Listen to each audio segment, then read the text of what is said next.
Okay, so interesting. A high percentage of you are feeling excited. We've got well, actually exactly equal numbers feeling unsure, which is completely normal. Some people feeling terrified, which is also completely and absolutely normal. Unprepared. Okay, good. Thank you so much. So yeah, I mean, the point that I wanted to make really was that your career journey really is a journey. There's no right way to feel about it. People all move at completely different rates. You'll all have kind of different points within your journey where you have to make decisions. So when you were in school, choosing which subjects to study for either GCSE or A level or whatever, if you studied abroad, that was a key decision point. And then when you came here, you had to make more decisions. Now, if you are coming to the end of your studies, if you've just finished, you've got other decisions to make. But as you move on throughout your career, you'll have other points where you have to stop and think, oh, is this still the right thing? So it's a series of different journeys, and people often think that the journey will look kind of like this. Whereas in reality, it tends to look much more like this. You've got things to overcome, barriers to negotiate, to step around, to go over, to go under. So however you're feeling, and it's really great if you're feeling excited, and hopefully by the end of the session, we'll give you some tools to help those of you that are feeling a little bit unsure or unprepared to feel a little bit more like you've got some things you can do practically to help you move forwards. Of course, you've all got different options. You've got the differences between a graduate job and a graduate scheme. I don't know if anyone wants to pop into the chat what they think the differences between those two might be. You've got the option of, and we'll come back to the differences between graduate job and graduate scheme. You've got the option of pursuing a profession, so perhaps becoming some kind of lawyer, like a solicitor, for example. You've got the option of training to become an accountant or to become a teacher, and it doesn't matter which subject you've done, most of you would still be able to pursue those professions. The option of working for yourself, and that we have the Entrepreneur Hub who can help you with that. You've got the option of further study. So if you've just finished your undergrad studies, you can go on to do a master's. If you just finished a master's, you could go on to PhD, or you could go on to a professional course that will enable you to pursue one of the professions. Some people like to take a bit of time out to build up some volunteering, do some work shadowing, getting some internships. So these are kind of just practically the pathway options that you have open to you. I can see, yes, you can get the recording after the session, Vartika. So graduate job, graduate scheme. Graduate schemes are the big companies. They take on large numbers of students all at the same time. They tend to advertise those vacancies in the autumn term before the end of your degree. So many graduate schemes will have been advertised throughout October, November, December last year. And those jobs start in September. You will still see some graduate schemes advertised. Sometimes if companies realise they didn't take on enough people, perhaps in Leeds or other places around the UK, or if it's a smaller company. But generally speaking, they're large companies. The salaries are higher, and you have a lot of hoops to jump through to get onto a graduate scheme. So you might have to do things like psychometric testing, assessment centres, whereas graduate jobs, you can see those advertised at any time of the year. You have less hoops to jump through. Usually it will just be a CV and a cover letter or an application form and a straightforward interview. And so you can look for those graduate jobs now. So they're the broad options, but also in terms of different options, you've got the choice of, well, do I do something that's related to my degree? So do I find a job that uses those skills that I learned throughout my time at Brunel? Am I over that? Do I want to do something completely different? Am I certain that I no longer want to be an engineer or whatever it is that you studied? Or maybe you're thinking, I don't actually know. I don't know what the options are for me. And so that's where your research is going to come in. So the three different kind of action points I would say for you to use to help you start moving forwards in figuring out your career And you don't have to do these in order, by the way, but it's reflection. So it's reflecting on yourself, and I'll break down the different elements that you might want to reflect on. Then it's doing some research to see what's out there, and I'll show you where you can do the research. And then, this stuff is all great, but you won't move forward until you start taking action. So the action is really, really important. And you can just leap straight to action. Many people do without doing the reflection and the research, but it can help put you on a path that's true for you if you do decide to do a little bit of that reflection. Now, we do have a careers module on Brightspace. I believe, if you're graduating this year, you can probably still access that for another couple of weeks. And that's broken down into 3 sections, which broadly kind of reflect this pathway. So there are some useful tools on there that you might want to have a look at, but I'll show you some other tools that you can use as well. Because frankly, it's a lot, isn't it? Reflecting on what, researching what, where can you start with that? So I would suggest starting with the reflection bit, but as I say, you absolutely don't have to. And the elements of that are, well, what interests me? What am I good at and what can I do? What experience have I already got? What's important to me in a job? What are my career values? What barriers am I currently facing to moving forwards? And, what aspects of my personality are going to fit into my career pathway? So if we break that down into, first of all, interests, there are clues everywhere to help you figure out what your interests are. Obviously, the obvious one is your degree. So you can break that down into, well, which modules have I most enjoyed? But then outside of your degree, people very often have interests that can influence career choice. So that can be, what do you sit there researching? What do you watch on YouTube? Which societies or clubs do you belong to? If you read, what kind of books, magazines do you read, journals? Maybe things you studied at school that you aren't studying anymore, and you think, actually, I'd like to pick that back up. Any particular tasks you enjoy at work or volunteering, and we'll talk a little bit more about that in a minute. Things that you just talk about with your friends, courses that you're passionate about, and anything that you sit there and find yourself researching. All of these are areas of interest for you, and they could potentially give you clues for a career that you could follow. So moving on to skills and strengths, they are different. People often get them confused. So I think the main thing to think about is, for a strength, it's those sort of innate talents, things which you really stand out for, and people know, oh, yeah, that person is so good at organizing because they're always organizing our parties and they do such a fantastic job. So they're the things that people recognize you for, whereas a skill is a thing you can learn. You will have learnt certain skills through studying your degree course. You will have picked up extra skills from any work experience you've done, from extracurricular activities. So these are things you can do. Strengths are things that you absolutely excel at, okay? And it's really helpful to know your strengths when you're considering which careers may suit you.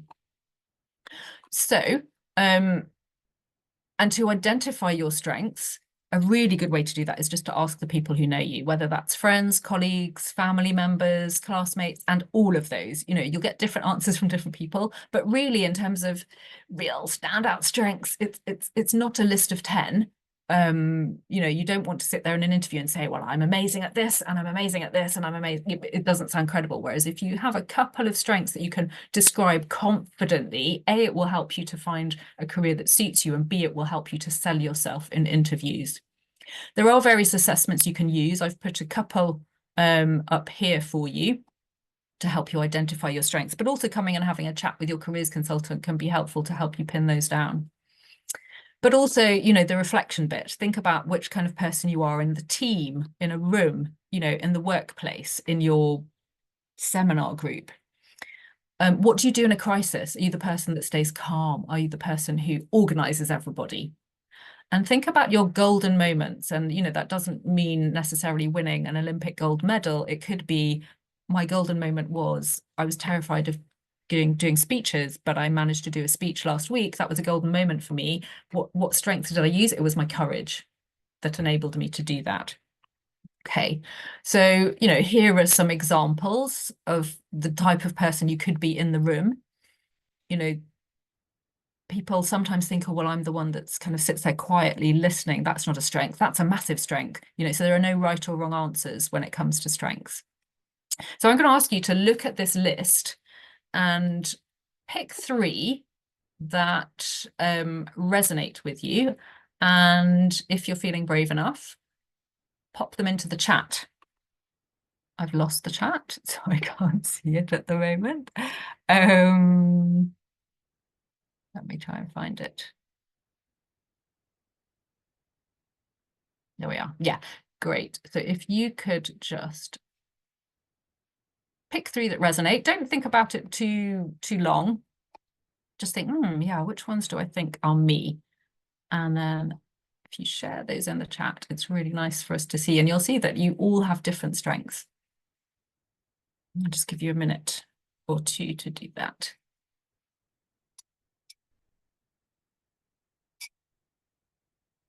Oh, lovely. Honesty, fairness, and organization. Thank you. They're wonderful strengths to have. Courage, love of learning, mentoring and developing others. Wonderful. You really want to own these and, start gathering examples of when you've used these strengths so that you can describe them in interviews.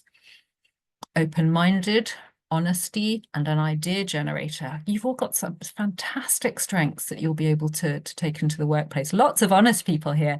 Honesty, critical thinking, and leadership.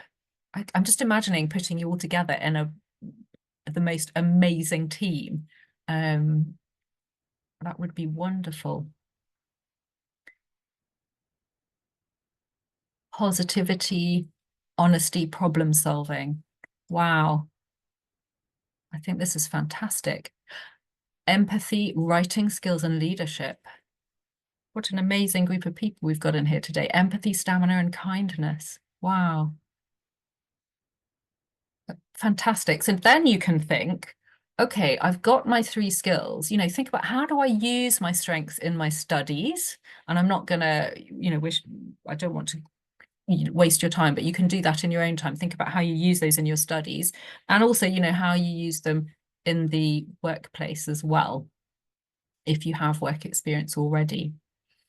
So then moving on, value. So what's important to you in a job? And I've put two links here that you can use to help you kind of find out a little bit more about your own career values, and some quizzes. But again, I've got a fairly short, simple list.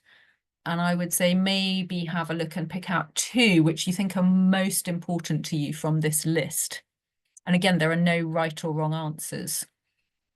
And I can certainly say that mine have changed from when I was your age to now. So these things definitely can change. Again, I'd be interested to see which ones resonate with you. I think when I was your age, probably it would have been a combination of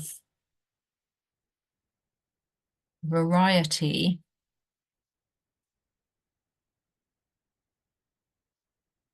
and lifestyle, because traveling was really important to me. So I enjoyed going off traveling. Independence and creativity, fantastic. Variety and learning. Yeah. Good. So you can see learning and independence. You can see that you've all got different strengths and your values are all very different. And these have a massive impact on the careers that could suit you. So if you imagine someone who has the value of being altruistic, they're not going to do very well by doing a sales job, because the value is going to clash. So that's why it's important to know what your values are. So I would encourage you to do a little bit of research. So achievements and lifestyle, social and learning, fantastic. Okay, thank you. So again, we're not going to linger on this, but it's one of the things, within the reflection piece, I would encourage you to take each of these slides and go back and do your research using the quizzes that I suggest or that are in the Brightspace network.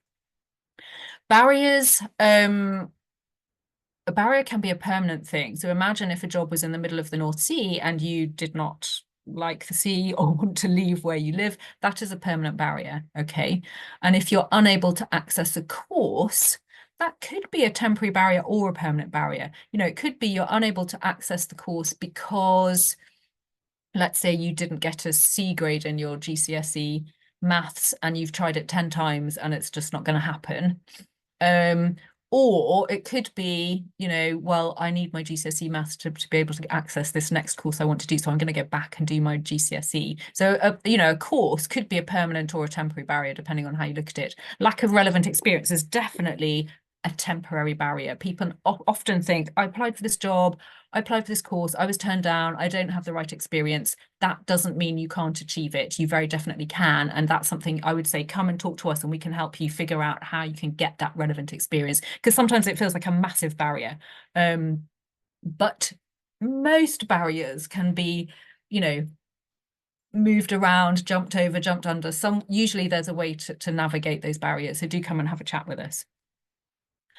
And then personality, again, I'm not gonna linger on this. There are some nice questionnaires that you can use to look at aspects of your personality. Really, they're called personality assessments, but really it's to do with kind of behavioral styles. And the more you know about yourself, the easier it is to figure out the careers. And then I just wanted to say, you know, what is work really? It's a series of projects, isn't it? So then it's thinking about, well, what type of projects do you enjoy? Do you like researching things, analysing, helping people? You know, have a think about all the things you've done throughout your studies, throughout any work experience when you were at school, and think, well, which projects have I most enjoyed? Because really that's what work is. And you'll learn more, the more work you do, ironically, the more you will learn about this stuff, because you will experience more projects than you have already. But it can be useful just to sit and think about it. So that's the reflection piece, okay? And you can go away and do all of those things, some of them quite quickly, but then it's the research. So, you know, we've talked about, well, you could do something related to your degree, and there are a couple of websites that you can use to do the research. So what can I do with my degree? Prospects has a list of most degree subjects, and then it will give you a list of career options, the most obvious career options that are open to you. And there's also on Bright Network, it doesn't cover every single degree subject. And it's a bit confusing how they've organized it, because the list here, there certainly are links for psychology and economics. So you could go onto the Bright Network and type in, what can I do with a psychology degree? Or just type it into Google, Bright Network, what can I do with a psychology degree? And it will come up. But they have a slightly different approach, both of these different websites. So I would advise looking at both of them. And obviously talking to your careers consultant, who will probably have a longer list than you'll find on Prospects. And certainly the one on Prospects, it will give you an individual profile for each job. So it will show you what you would be doing, salary, qualifications you need, etc. So it will give you a really thorough overview. But as we said, you don't have to do something related to your degree. And, you know, if I had £1 for every time someone my age said to me, I just didn't know how many different jobs there were out there. And obviously, short of kind of, you know, sitting in front of your career consultant and them listing every job that exists in the world, you would be bored after 10 minutes. But some research can help you. So also on Prospects, there's a list of different job sectors. So sometimes just looking through and thinking, oh, charity sector, let me have a look and see what jobs are within that. That can be helpful. But the careers planner link that I put earlier on in the slides on Prospects also has some quizzes that can actually suggest career ideas for you as well. You know, so you can just do one of those and throw everything up in the air, put in your answers and see what comes up. They're not magic, those career quizzes, but they do take the answers that you give and then suggest ideas that match.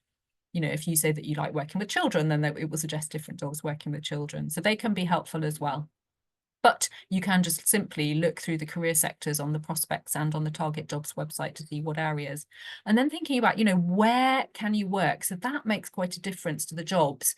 You know, obviously you can work in an office and you can work in quite a creative office, or you can work in quite a serious office.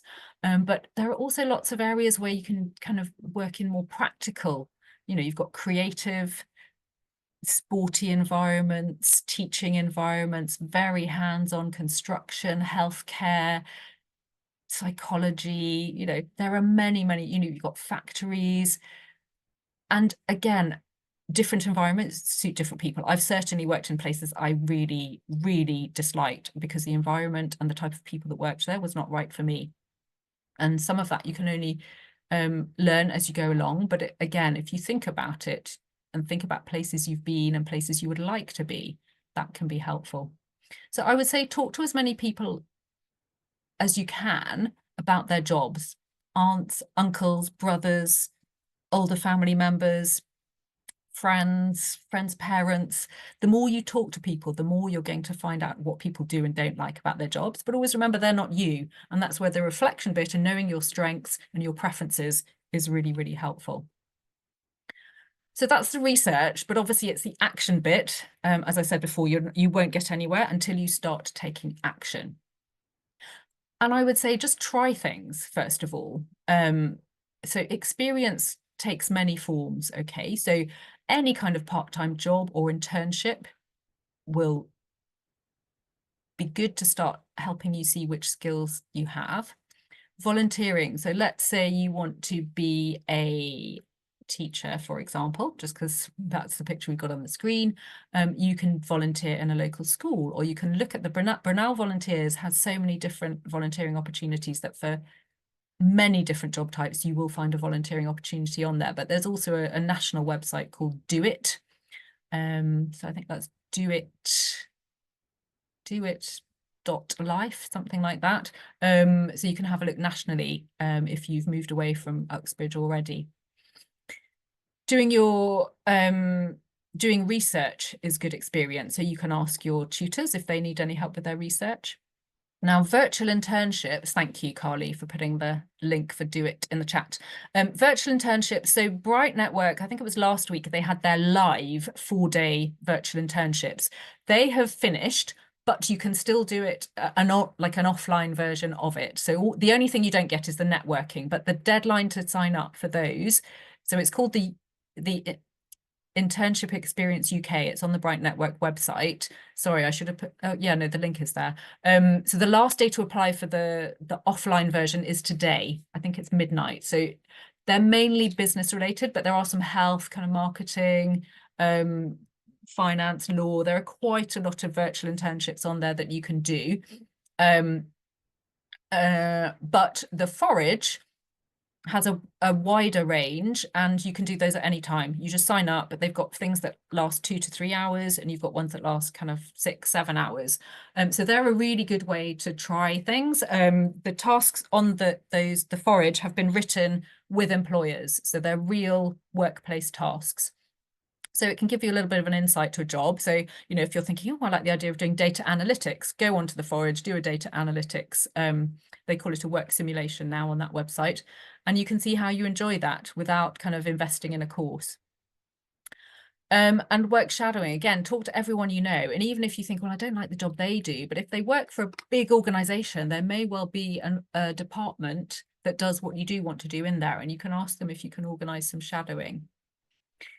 And talking to people. So, you know, talking to your contacts, but also you can go on to LinkedIn. If you go to the Brunel University page on LinkedIn, there's an alumni tab. So if you're thinking, well, I want to be a biomedical scientist, I'd like to speak to a biomedical scientist, just type in biomedical scientist into the LinkedIn page on the Brunel page, and it will come up with you have to sort through, because you have to look and see, is this person actually studying biomedical science, or are they now working as a biomedical scientist? If they're working, you can send them a connect request, and you've got 200 characters to quickly say, I see you studied at Brunel, me too, would you be kind enough to spare me 10 minutes for a chat? And you'd be surprised at how many people do say yes. But attending any kind of events, obviously the Brunel events have sort of mainly kind of come to an end for this year, but they will start up again in the autumn. So you can keep an eye out and pop along. Thank you, Saloni, for putting that link in there. And look out for industry events. So if you're a chemical engineer, for example, there's a website for the Professional Chemical Engineers Association. You could go on and see if they have any events coming up. And then it's about, well, let me plug any gaps that I've got. So, you know, we talked about barriers, and barriers can often be experience or a particular course. So And again, come and have a chat with your careers consultant so they can help you to identify any gaps. But it could be improving a skill. So that could be something you've identified as a weakness, or just something which you think you could improve. So, could that be presentation, teamwork, and then just take every opportunity you can to do that. So, for example, if you think, oh, well, it would be good for me to get better at presentations, there's an organization, a national organization called Toastmasters, which people often join to help them improve their public speaking skills. So there are always ways to develop a skill. And then courses. So we've got a link here for free online courses. You will have access to your LinkedIn Learning until, I would imagine, until you graduate. Then I think it will cut off, but you've got a couple of weeks. So again, if you wanted to do I don't know, social media marketing, you might be able, there's probably some kind of short social media marketing course you can do on LinkedIn Learning very, very quickly, and then add it to your CV. But you've also got lots of courses on the Bright Network Academy. There may be very specific tools you want to learn. So things like using SPSS. Again, I think there are some kind of video tutorials and things on the Ask website at Brunel. You may want to learn coding, how to use Excel. So do have a look, especially at the free online courses, because you've got websites like the Google Digital Garage, Coursera, Bright Network Academy, where there are lots of free courses you can do. So you don't necessarily have to pay, and be really careful, because there are many, many people out there who will always be happy to take your money to pay for a course. But if there's something you want to learn and you can't find a free course, come and ask your careers consultant and we will try to help you. And then it might be that you need to gain a qualification. So one of my sports students came to me yesterday and said, oh, I'd like to do coaching. So we looked up which specific coaching qualifications they would need to do. And then you may wish to identify, well, which employers are there that I could apply to? So you've got obviously the graduate websites, which you can use to look for jobs. And I've put a list of some of the main ones there for you. And you've got the Brunel jobs board, but you've also we've got a resource called the Brunel Industry A to Z, where there's a section for most degree subjects. So you can look up useful websites, which will, have links to specific employers and recruitment websites. So if you want to be a design engineer, there will be some sort of engineering websites that you can look at on there. Go to the careers fairs. Again, we've had the last careers fair for this year, but there will be one in the autumn term in October. And there are national careers. So I've just put a link for kind of London job fairs, which you'll find on Eventbrite, but you can also just Google where you live and careers fairs. And there often are careers fairs in kind of big towns and cities that you can go along to. And also, if you look at prospects, so if you go to the job profile for example, a chemical engineer, and you go scroll all the way to the bottom, there will be job sites that are listed there, and lists of particular employers that recruit for that that type of role. So sorry, I'm just conscious of your time. And the other way to take action is to use our support. We're here to help you for up to 3 years after you graduate, and you're very welcome at any time to book in for a guidance interview, where we can sit down with you for half an hour to talk through your strengths, the barriers, what you need to do next, if there are any extra qualifications you need, or just to help you sit down and think, say, I don't know where to start. That's what we're there for. But we're also here to help you get your CV updated and checked, but also any other things that you have to write for applications. So any kind of application forms for jobs, but also if you're applying for further study, we can check your personal statements, and we can check your LinkedIn profiles as well. We're here to help you with mock interviews as well. And you can also sign up for the weekly job bulletins. And yeah, if Carly or Saloni has the link for that, that would be amazing. Sorry, I should have popped that one in there. And the last thing is just to you will need to be flexible. Things don't always go the way that we expect them to. So if something isn't working out, you may need to pivot a little bit and try to do some things differently, but you will need to be resilient. You won't get an interview for every job you apply for, but it's really good to be open as well. And if someone says to you, do you fancy trying this? Do you fancy coming and shadowing me? Do you fancy doing this temporary job over the summer? Be open to things, because you never know in which direction things can take you, and you can make your own luck that way as well. but also by just going and asking people. Many jobs aren't advertised. So if you're having trouble finding vacancies, try approaching companies yourself. We can always help you reevaluate, so book in if things aren't going as you hoped they would, but also move at your own pace. It's really easy to think, oh, you know, my best friend's got a job and I haven't, but you know, maybe I don't have the work experience, so I need to get that. We're all running this kind of employment race at different rates. Just focus on your own track and come to us to ask for help. So that's the three elements of helping you to move forwards with your next steps. So it's the reflection piece, and I've given you all the resources for that. Then it's the research. What can I do that relates to my degree? What can I do that doesn't relate to my degree? And then it's the taking action. And that really is the very important bit. As I say, you can start to take action without doing the reflection and research, but I would advise you to do a little bit of this, because it can be that you set off on a track that isn't maybe the best one for you if you don't think about it first.